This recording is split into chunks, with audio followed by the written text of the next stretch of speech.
Hello everyone and welcome to the celebration and review of all the Boomerang stuff leaving today. It's all going to be leaving on September 30th, and I just wanted to start making videos and start talking about stuff, celebrating animation and remembering some of these legacy cartoons like the ones on my shirt, but not quite the same. Legacy cartoons of Boomerang that'll be leaving today, and after the 30th. Some of them are going to Max, or HBO Max as it was known.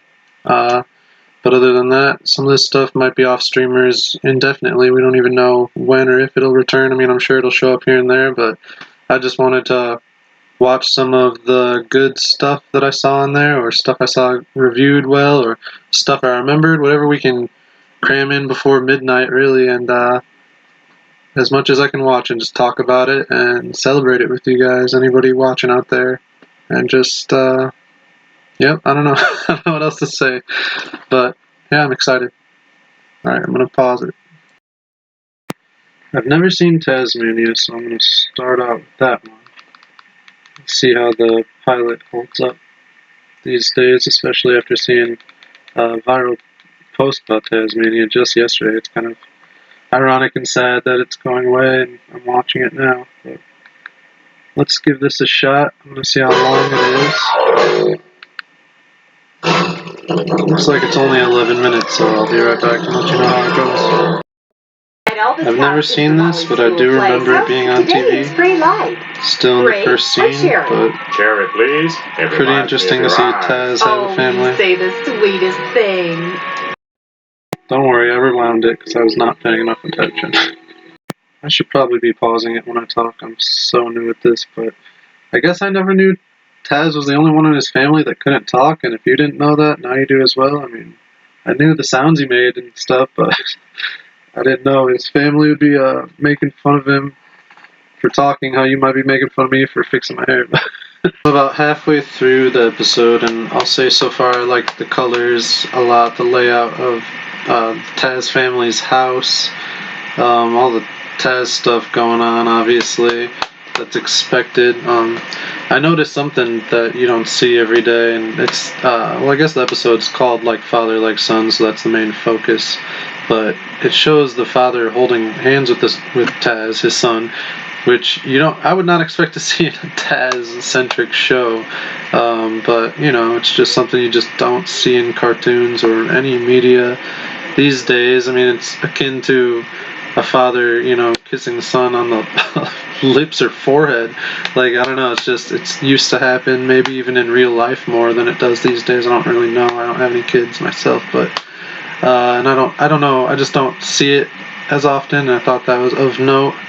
But I'm having fun so far for any of you that are gonna watch it as well, or know what I'm talking about, or care at all. I really, really like the chill voice acting of the father, though. His voice is just chill. I don't know who it is. I should look this stuff up so I can tell you. The game? Exhilarating, isn't it? Why, what's happened to your horse, son? Okay, Taz just ate a whole effing horse. I didn't see that coming. They may be the finest club. See, I like the little simple jokes like Taz getting squirted in the face by the golf ball washing machine, because it just reminds me of the 90s, which is when I assume this came out. Just being a kid myself, when you're, on a golf course and your dad took you there to or a family member trying to bond, and you just get a little bored, start playing with little stuff that wouldn't be fun normally, but you just wonder what it is, and then you end up getting squirted in the face. And I like Taz's dad explaining to him that, he's got a temper, he's emotional, but he needs to grow up and learn how to control that temper. I mean, it's a nice little lesson. Might be rating some lessons here and there. I mean, that is what we're watching, is stuff with, good lessons, so it's worth rating, perhaps. Okay, I just finished my first episode of Taz-Mania, first review of Boomerang celebration send-off for shows such as like the Codename Kids Next Door, Camp Lazlo, Life and Times of Juniper, My Gym Partner's a Monkey, Bunnicula, which is made from Maxwell Adams, which is the Billy and Mandy, Grim Adventures of Billy and Mandy creator. But also it I'm reading from a tweet I made about it on Twitter, I'll still call it. My name's, by the way, I'm Jordan. I never introduced myself. My Twitter name is @JordanBGregory, or X if you want to call it that. But I don't know if I even finished saying this, but at least 22 Scooby-Doo and 12 Tom and Jerry movies are leaving, as well as like tons of other stuff that I'm probably not even going to mention unless I just go through it and like read it off for the video. But we're at least going to be watching some of that stuff in case you were wondering what's coming up next. But just to spoil the episode, I really liked how chill, as I was saying, Taz's dad is, and then he just ends up losing it towards the end of the episode, of course, over just like a little house of cards, just like something simple he's trying to set up to teach Taz the patience I was telling you guys about. So I don't know, I mean, I really liked it. I know from the viral tweet yesterday, it was about the intro of the song with all like the characters and just talking about all these BS characters that end up showing up. And I don't know, this episode didn't have any of those. It was just the family, and I mean, that might have been what the show got picked up as, and then maybe they thought they needed to add characters, like Fairly Odd Parents did eventually later on. And I don't know, maybe it made it a little less focused and stuff, but so far I really liked it, and I'm definitely gonna be checking out more of it in the future if I can, anywhere I can. But that's my review on Taz-Mania. The first episode, I will be watching probably some Camp Lazlo next. I'm going to be watching Lumpus's Last Stand, which is an episode of Camp Lazlo, the last episode actually, that has the whole internet saying like it's an unthinkable ending to the series with plot twists and all this stuff, and I've never seen it, and I didn't watch any of those videos, so I don't know if I'm going to spoil it. I probably won't, but I'm going to watch it and let you know what I think about it afterwards as part of the Boomerang send-off. Okay, full discretion. I love Rocko's Modern Life, which is made by the same person that made Camp Lazlo, Joe Murray, and I liked Camp Lazlo as a kid. I know a lot of people don't really have that fond of memories of it. It's not like hated on, I don't think, either. It's just it's not ever mentioned. No, I don't think it has the respect that it deserves either. But I'm halfway through the episode, and so far nothing crazy is happening, but it's definitely heading towards like a really awkward, almost like adult themed, adult joke funny area. So I just thought I'd check in, give you guys an update. I mean, I don't know if I'd call it adult themes, but there's definitely not a character with any clothes on right now, which is not what I expected to see happen in this episode. Yeah, Joe! What are you doing? Wow, plot twist just happened. I did not see that coming. This is insane. I can't believe I never even knew this. It definitely changes the whole show. And it just ends like that. That is awesome. That's great. I loved it. I loved that last episode. This is awesome. Yeah, see, this is why we should keep Boomerang. We need stuff like this around. I should have been watching Camp Lazlo this whole time. I've been watching, well, I almost called it Stupid Ben 10 because it's got those childish moments, but I love it for the Teen Titans type animation. It's like the same exact style and the original Ben 10, and I already saw Teen Titans, of course, so it's just like, I'm almost done with Ben 10. It's been scratching that itch for just that action-y type cool animation, but Lazlo I should have watched all of, especially those later seasons when they were in like the groove, and you know, they really knew what they were doing. Not that the first season's bad or anything, it's just I've watched like the first 6 episodes of so many shows and cartoons that like, I don't know, I just, for some reason, of course some get bad towards the end when they run too long, and obviously the middle is great. I can think of so many examples, but Lazlo is one of those, in my opinion, where I just feel like the later seasons, maybe it also has something to do with me not having seen as many of the later seasons potentially. I don't know, it's just, I know I'd like to just see how it progresses, I guess, is mostly what I'm saying. And sometimes, most of the times, it progresses in a good way when they know the characters better and more scenarios in the world better and stuff. But that was cool. I think since I'll go back to one, since I'd seen that one and hadn't seen Taz, we'll go to one that I haven't seen next. We'll do Juniper. Okay, I'm gonna start by saying somehow the life and times of Juniper Lee passed me by. Like, I never saw an episode. I didn't even really know what it was. I mean, honestly, it's just like the Jake Dragon, The Adventures of Jake Dragon or whatever on from Disney. I haven't seen either of those, and as well as like some of the Hispanic wrestling shows like Mucha, Lucha, and El Tigre. Somehow all of these just like, I don't know if it was when I was just like addicted to RuneScape. It's kind of like World of Warcraft if you don't know. I don't know if it was during those days or what, and I just kind of missed certain shows, but I just wanted to let you guys know I have no idea what I'm about to watch. I mean, over the years, obviously, I've, as a like cartoon loving like entertainment journalist, fake entertainment journalist online, I've gathered that it's about like mythical creatures and stuff, and my younger brother used to watch, one of my younger brothers, Connor, he used to watch a lot of Jackie Chan adventures, and I'd watch some of that with him, and I guess I've just always assumed that these shows are similar to that. I don't know if that's just from the trailers and stuff or what, but I'm excited to see how it is. So for those that haven't seen the pilot episode of Juniper Lee, it looks like the premise so far is she's about to be going to a friend's birthday party, and some sort of maybe party genie has escaped a jar. She jumped way up in the air and grabbed it, pulling it back into a jar. I mean, I guess she has some superhuman powers. And only her and her brother can hear the talking dog, which I might have paused it when I thought I was recording earlier when I spoke about how the series, or this show, like the first scene was really cool with... Alright, let me rephrase this. The first scene was pretty cool with Juniper and Ray Ray talking about them being Batman and Robin, but something felt a little missing, and as soon as I met the Irish adult speaking dog that reminded me of the cat from Sabrina the Teenage Witch, I mean, it was almost like it needed something else, and that helped. I like it so far, and I like all the colors and everything going on. Okay, I guess whatever that genie was, it attacks vicious creatures or evil creatures is what she said, so that's why she's bringing it with, but it just spilled out of a jar.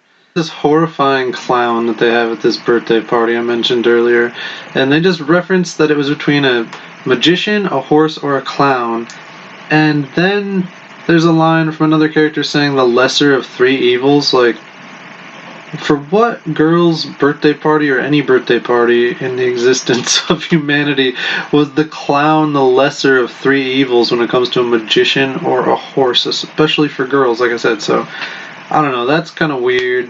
I don't agree with that writing, but I thought it was interesting. Oh, and the way physics are working in this show is really odd to me, because I was wondering in the first scene when it showed like the monsters eating stuff in the park, like, and when I mean stuff, I mean like half of the restroom structure and like entire slides and playground sand pits and shit or whatever, just eating the whole thing. Now it's showing the first monster creature in this mythological world, and it's moving kids out of the way, and there's nothing there. Like, I don't know. As a kid, I might have even been a little annoyed watching this, or even a middle schooler and stuff, a little older, especially when this was on, is what I'm thinking. It wouldn't have annoyed me too bad. Like, I'm not like, I don't get caught up on that too much, but like, I have Lupin the Third Part 2, or any of the Lupin the Thirds, like just playing on this random Pluto TV station on my second TV, and like, sometimes they have masks that look just like the main characters, and it kind of ruins the whole episode and stuff, but I don't let that keep me from watching it, because it's one of the prettiest or most well, like, animated shows. The writing is usually really, really good. It's, besides that, I mean, it has action, it has humor, and the music is amazing, but I know I'm not here to talk about Lupin, but it's similar in that way where stuff, I just don't like it, but it's not going to prevent me from watching the show. Just like the way that the magical world in this works, it's just like there's no, I don't even understand how that makes it through. Like, yeah, let's just have the creatures be invisible, pushing kids out of the way, and it just shows them like getting pushed by something. Like, you're gonna have to do that a whole series, like for your whole show, for every situation. I don't know. It's just a little weird, in my opinion. But so is the Lupin mask thing, even if it's a little more realistic. Which I mean, we could replicate today somewhat. But yeah, I do really like this first creature that they're showing in Juniper Lee, though. It's so far. Oh, and don't worry, every time I pause it, I have no issue rewinding it a couple clicks back, so I'm not missing anything. With the celebrating fam. Again, I'm just getting the vibes watching it that I just really wish I would have started this show earlier and binged it as much as I could have. It's just bringing back a lot of good feels. So now Juniper's arguing with no one as she's talking to this creature, and all the kids just look at her like, who are you talking to? And there's even crickets in the background, like, what? And I mean, now I'm kind of understanding that, I mean, they can play with that concept I was talking about and play it off for humor, but it also just seems more unrealistic and just more cumbersome to the writing than anything, but beneficial. But we'll see how it goes, at least in the rest of the episode. So my job is to make... Well, I'm learning some of the rules of the series now, or the world that Juniper lives in, and it's that her wristband, the gems on it glow when the world is in danger and stuff, and this tall, hippie leprechaun dude explained to her how he let out a Godzilla-like creature in his leprechaun world, and she needs to go save the day. Just a fun fact, this is now the second thing I watched in a row that features an animal in a pink dress, so that's weird. But now, 14 minutes in, I'm meeting June's grandmother, who used to be the protector, and her father before her, and yeah, she's hanging up fake moose heads on the wall, so that's kind of interesting. A little funny. Okay, now Juniper's complaining about not being able to go to the movies, the mall, and dang, what did she say? Pizza? I also am finding it weird that Juniper's now complaining that her friends are all going to movies, parties, and the mall, and she has to protect the world or whatever, but she's upset that she doesn't get to do all of those things, except she doesn't care about the mall. Which, I don't know if this is like the start of the shift when the youth started to go to the mall less. I mean, this could be a documentation of those times right here in the animated series, The Life and Times of Juniper Lee, because from my recollection, and still most women like going to the mall, and I mean, yeah, it's a lot less common now, but I don't remember them ever really saying that they're fine with going to parties and movies, but no malls. And I just thought that was of note as well. Just it's kind of like the earlier thing.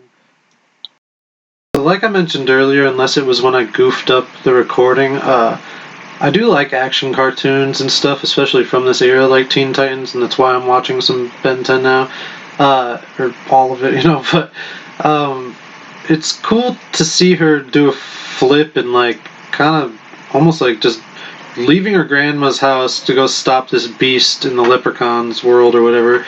Like the way she left the house, a very simple thing. They had her like flip out and it was pretty badass. So like, just reminded me I'm watching like a action comedy. So I am excited to see how the action plays out here a little bit towards the end of this first episode. Okay, June is now in the middle of fighting this beast, and the action is adequate. I mean, she's just mostly been dodging and stuff, but it's showing impact from the blows of the beast and the surprise power that makes the beast worth being an end of episode, villain to be attacking is enjoyable so far, a little surprising or whatever. We'll see how it plays out though. Ooh, right after I said that, I liked that it showed the impact blows from Juniper onto the villain, because as a kid, I was a fan of Teenage Mutant Ninja Turtles and Power Rangers, my brother and I, like, before our younger brother was around and stuff, because there's a bigger gap, but, I liked the action, but I didn't like how it would never really show full-on punches in certain cartoons growing up. So this is really cool to see. I didn't expect it, and I was looking for it, and I don't want to spoil like exactly what's happening, but it's pretty cool. I didn't even know Juniper Lee was this badass. If you would have asked me yesterday. Oh shit! I guess the villain crushed the gift for the party. And so far, I'm not sure if Ray Ray does anything at all, or the dog really. Maybe they're just like the sidekicks, and they're to just help her get in and out of trouble, and get in and out of trouble themselves. And there goes the genie I forgot about that she had, or almost forgot about, I should say. And I mean, if I wouldn't have been pausing it so often, I might have forgot about it. But let's see what it does.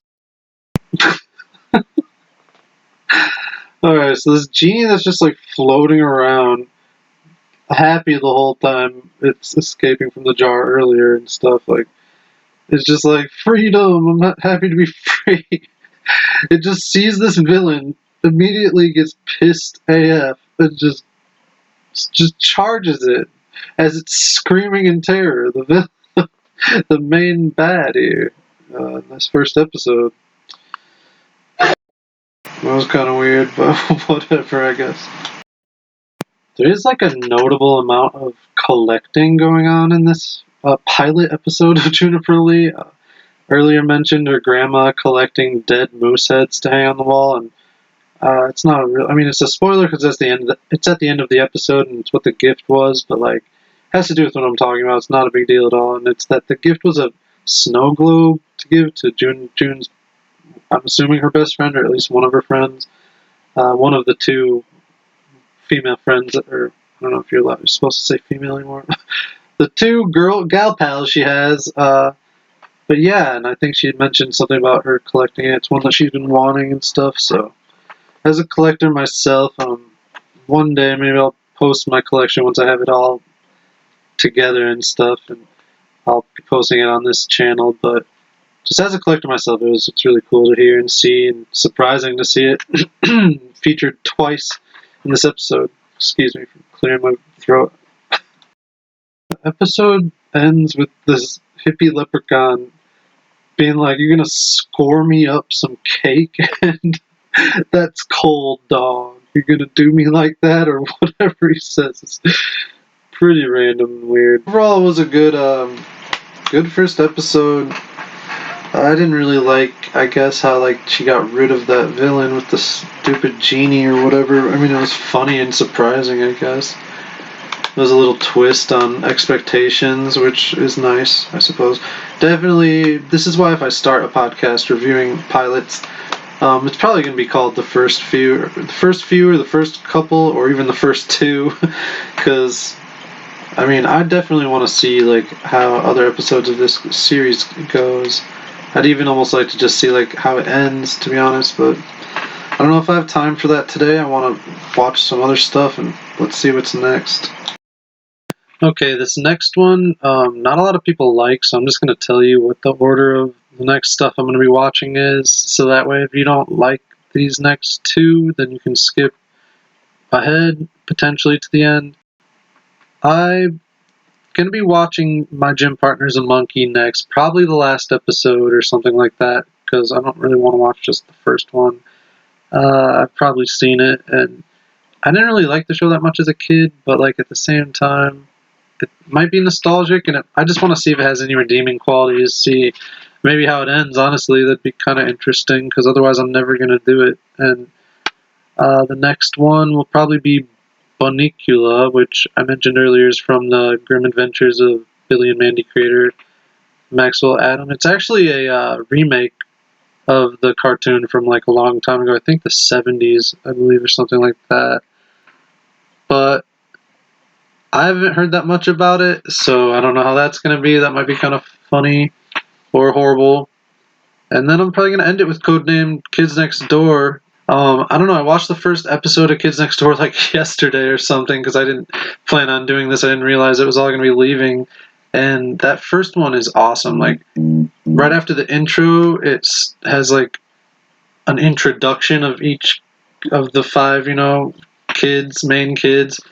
coming from like their own bedrooms, their own areas of the treehouse to meet up, and I feel like number one's voice is different potentially, or just it sounds different. I don't know. He's definitely drawn different, like skinnier and long, like more lanky and stuff. But the actual episode was badass, as like other ones are. I mean, you know, they end up calling down some 2x4 technology, like treehouse type hammer and nail. If you've never seen the series, you know, like children made stuff, but a giant structure to fight off an adult swim like gathering where the lifeguards are two adults just being jerks, not letting any kids swim. And I just kind of like thought, I don't know why I thought that was going to be like them versus the lifeguards, and for some reason I was like almost surprised when the lifeguards pulled out their own giant mech machine thing built to fight the kids next door's one and stuff, and it was pretty cool. It was like the explosions and stuff. It was just animated well and an entertaining episode that I don't think I had actually seen. Maybe I saw it once forever ago, but yeah, that's a quick review on that because I don't know which Kids Next Door episode I'm gonna watch because I believe there's a really good like movie, but I don't think that's even on Boomerang. I think it's good. I think I've heard good things. Can't even remember now, but I might just watch like one of the last episodes on listed here on Boomerang. But yeah, so this next one we're going to be watching is Stupid Gym Partner's a Monkey. No offense, but we'll see how it goes. Right off the bat, the intro of My Gym Partner's a Monkey, the clarity and the colors like hit me harder than I ever remember seeing this show in the past because I've never seen it this HD or on a TV this big. Same thing with the other shows I watched, except for maybe like Taz-Mania, which they can't do that much for.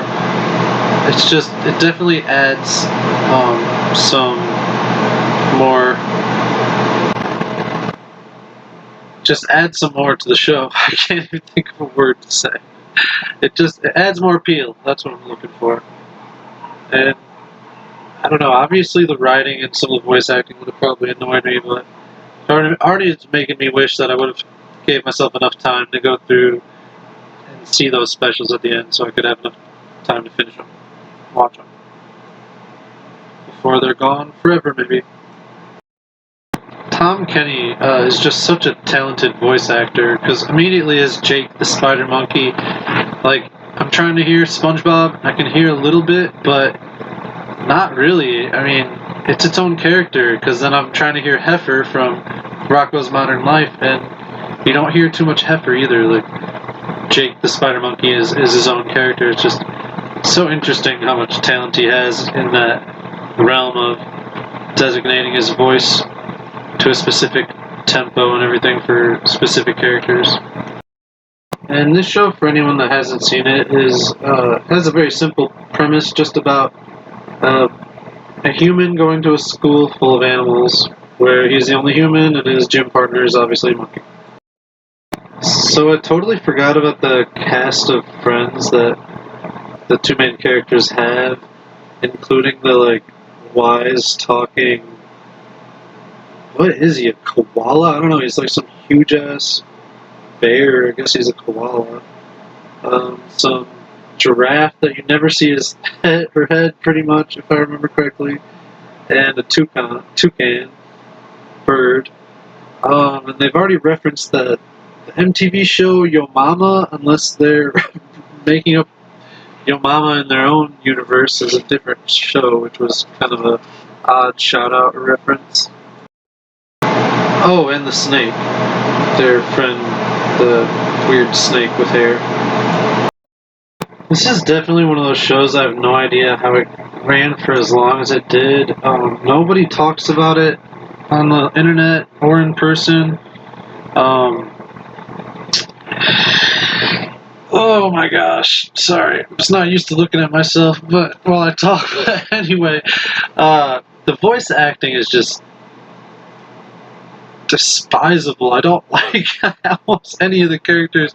Some of them, like the chill koala's voice, I guess is fine, but like I mean, yeah, Tom Kenny, the main character's voice, is still annoying, even if he's talented at designating it to be its own character.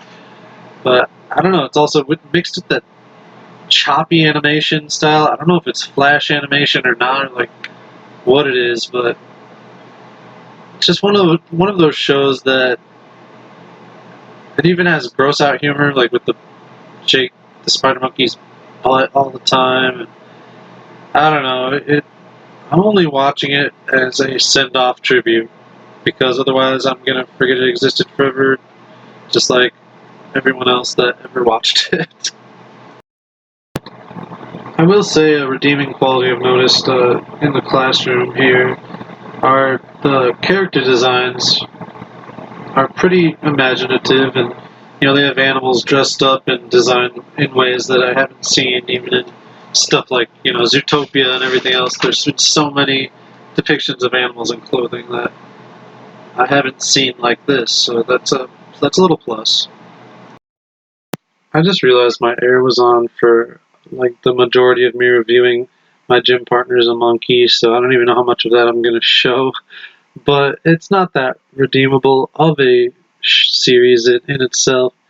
Some of the highlights I'd say would be the character designs featuring animals dressed in attire that I've or just dressed in ways or designed in ways that I'm not used to seeing, and it's kind of interesting and fun to look at. But just for example, it can go the opposite way. As for example, where I have it paused on the stupid snake character with hair and just the dumbest, most cringy places that I remember not liking and still don't like looking at. And there's some unappealing character designs, as well as the voice acting is atrocious in this series for the most part. And although Tom Kenny, I commented on earlier, and I don't know if it was before I turned the air on or not, he definitely knows how to designate his voice towards a character like Jake the Spider Monkey to keep it away from SpongeBob and like Heifer from Rocko's Modern Life, and keep it its own character, which is like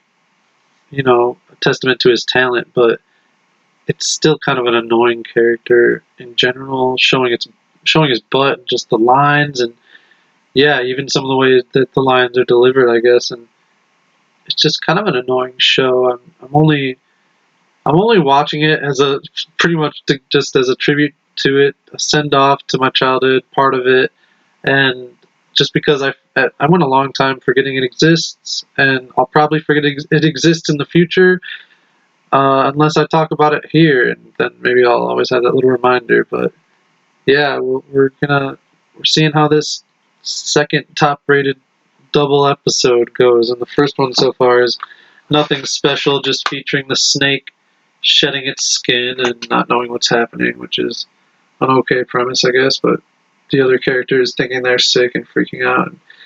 It's just, I have no idea how this show ran this long, or ran as long as it did, I should say.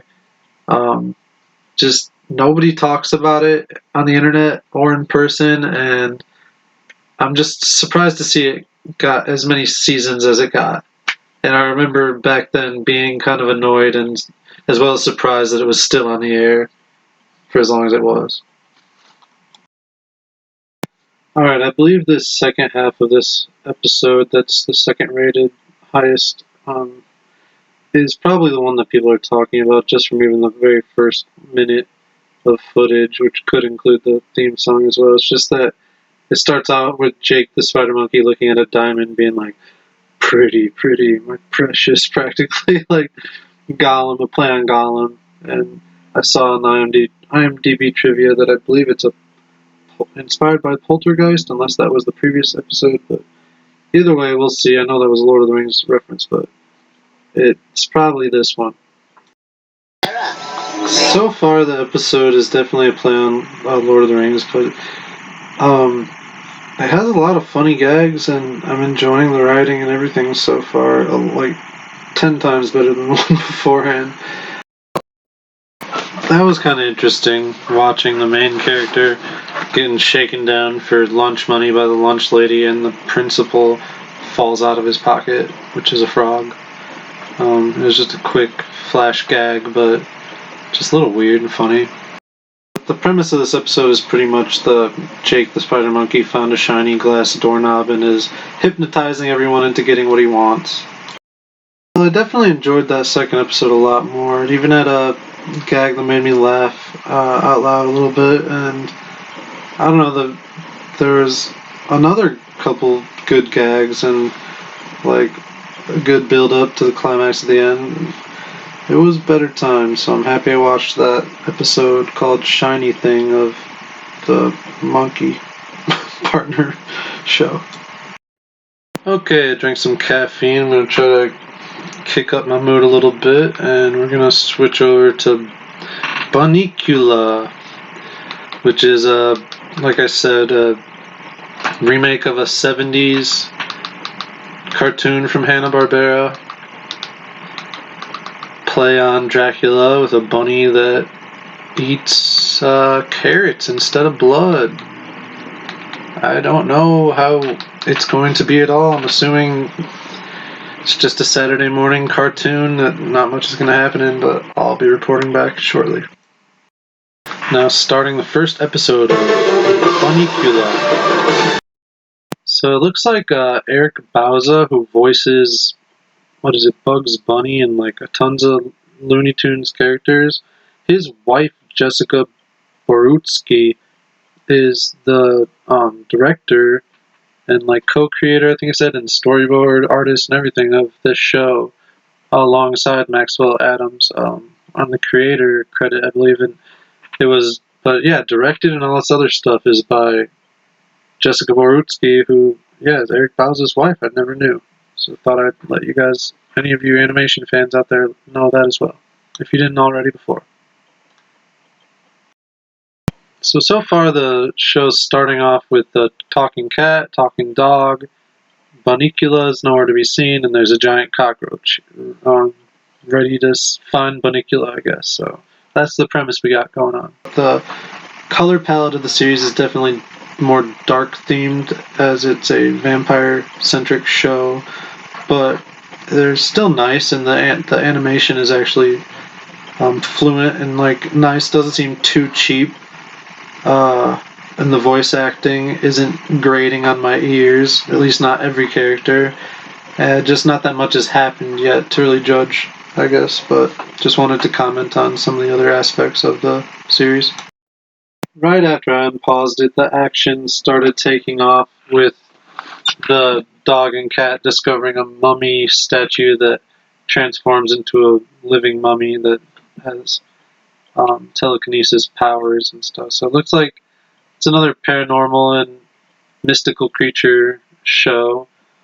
I'm excited to see how the main character handles the situation and stuff. But again, if you would have asked me yesterday what I would have thought of Bunnicula, I wouldn't have known that it was anything like this. I don't honestly, I don't know what I would have guessed. Mostly comedy centric, not exactly like actiony and similar to Jackie Chan or Juniper Lee and stuff.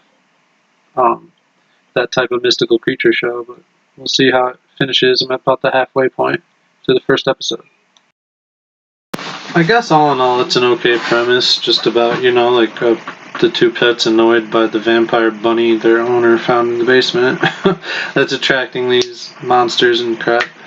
But the solution to the episode is just kind of mediocre, and there wasn't a lot that really went down. It wraps up kind of quickly and doesn't feature the giant spider that it teased in the beginning doing anything throughout the whole episode.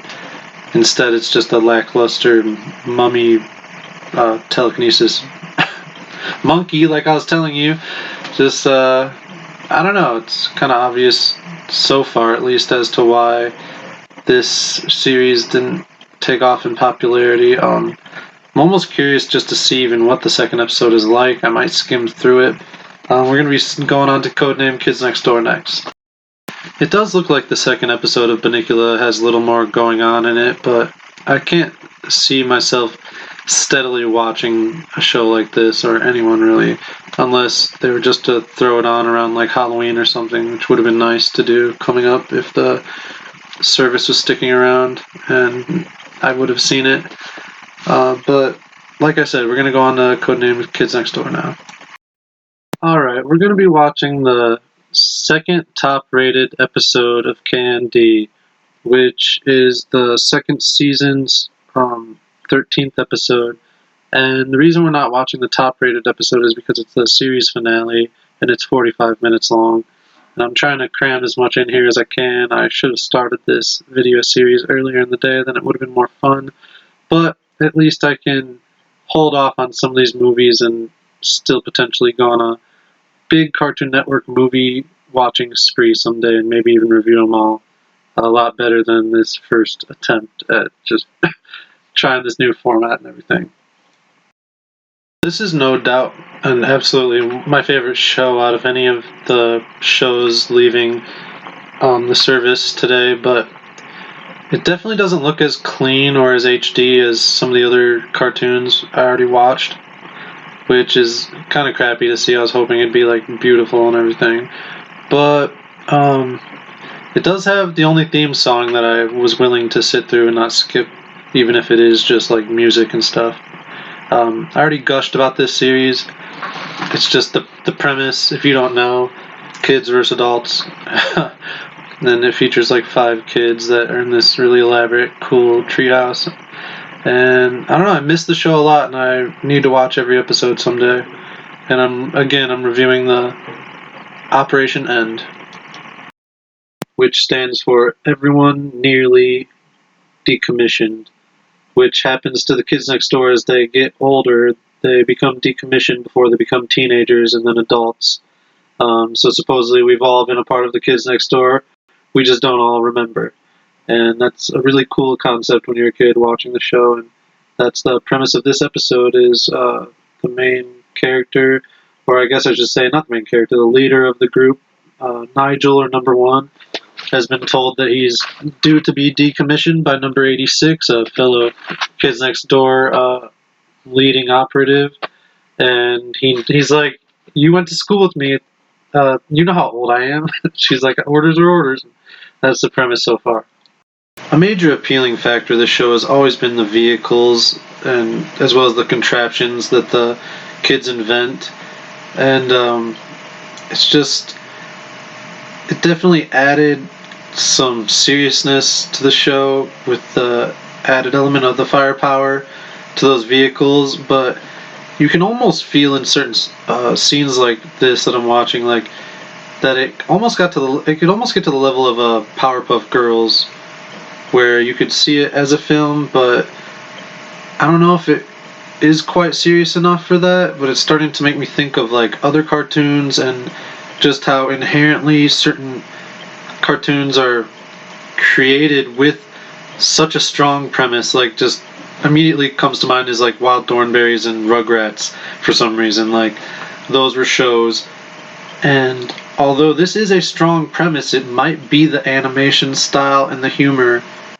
I mean, I'm looking right now, not like number 1's head is practically as elongated, oblong as Arnold's from Hey Arnold.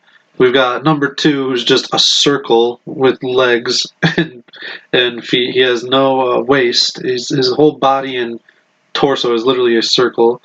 Number 5, her legs and arms are just long noodles, which just like every character's are. I don't know, you can't see her eyes in the promo art. I believe you can see them in the series, but you can't usually see number 3's eyes, which I found out as I got older was because she's supposed to be an Asian character, which I feel like they could have done a better job at portraying throughout the run of the show than they do. But as an Asian American, maybe she behaves accordingly. But, you know, I don't know. There's certain things that definitely held it back from getting to the level that something like Powerpuff Girls did, where it got a theatrical film. But you can almost see that it definitely almost got there. And as I said before, I haven't seen the television film of this series, I don't believe, so maybe it's even more epic and would prove what I'm saying even more, or prove it wrong. But I just thought I'd comment that as well. Oh, and a shout out to the gear as well as the gadgets that the kids have. I mean, even their armor and stuff, like especially the further into the series it gets, it's pretty dope. I mean, the action set piece to this episode is just crazy so far. I mean, everyone loves a good chase sequence, and I forgot all about the breakdowns of the weapons and the gear that they do with the computer graphics and stuff. It's pretty dope, like I just said. Not a huge fan of the writing right there, though, at the end of the chase sequence, where mecha machinery gets tripwired by fishing line, a notoriously thin string. Well, I don't remember knowing that the treehouse was coming out of number one's house, but maybe everyone else did and I never noticed, but now I know that. So eventually Agent 86 captures all of the kids next door main characters and has them scheduled to be decommissioned. After which none of the kids will have any memories of their teammates or any other missions, and Operative 86 decides to use this moment to confess her feelings for number 4, which makes me feel like I might have seen this episode in the past. The decommissioning commences with the classic plunger sucking on the characters' faces as a part of the technology to decommission them, and then number 1 crashes into the space station that they're on where it's all happening, with number 2's little brother ready to figure it all out. I do like watching the kids not knowing who they are or what roles they're supposed to have, kind of organically finding out, or maybe not organically, but just how each of them are finding out their roles. That's entertaining and nice to see. So in the end, the Operative 274, that was a traitor, ends up trying to send the moon base off to the sun, where, as I was saying, the kids all find out what they're supposed to do in their own respective roles, and that's how they end up saving the treehouse from crashing into the moon. Spoiler alert. But it was a good episode. I remember, I'm not quite finished with it. I've got about 3 minutes left, just for honesty's sake. But I do remember watching this as a kid, like I said, and how like the gravity of the situation, or the scale, I should say, more so, or both really, but more so the scale, and just seeing the moon base. This might be the first appearance of it. I don't know that for sure. But either way, I remember it being a really big episode in my memory from all this stuff on the moon, which what I'm surprised I don't remember much of is the really epic race scene in the beginning of the episode. Alright, that was all in all a good time. The episode ended on a nice little cliffhanger with the enemy kid teaming up with number 5's older teenager sister that I forgot about, but is always a fun character to see.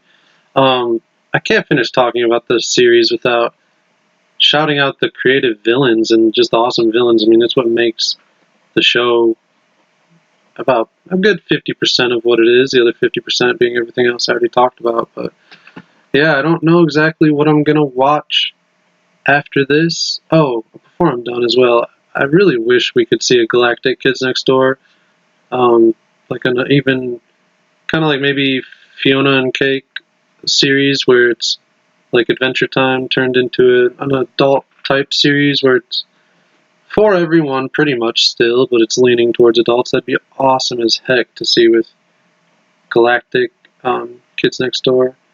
Or even if it was just for kids. I mean, at this point, it's probably never going to exist. I know we've heard over the years like projects from Nick and Cartoon Network that were pitched and maybe entertained by both studios for a while. Like, what was it?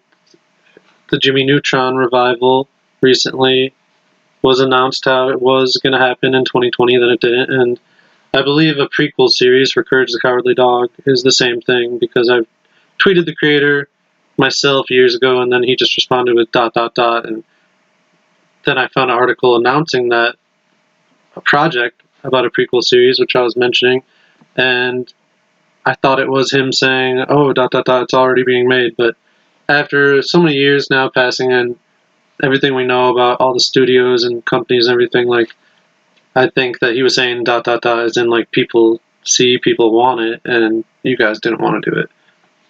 But I don't know. I don't even remember what I was talking about exactly. But yeah, that was Codename Kids Next Door. I will watch every episode in the movie one day, hopefully before I pass away. It's a plan. It's in the plans. It was fun doing this. I know I didn't look at the camera enough. I smiled too much. I did a lot of stuff I'm really self-conscious about, but over time I'll get a lot more comfortable, and I don't know. There's probably no one's going to watch this, but we'll see in the future. Hopefully I'll be able to do stuff like this more often. And I want to bid adieu to Boomerang, an app that I've had periodically, like really rarely, for a month to 3 months at a time over the years. You know, I remember when it was a channel, I believe, on cable, maybe a premium channel I never had.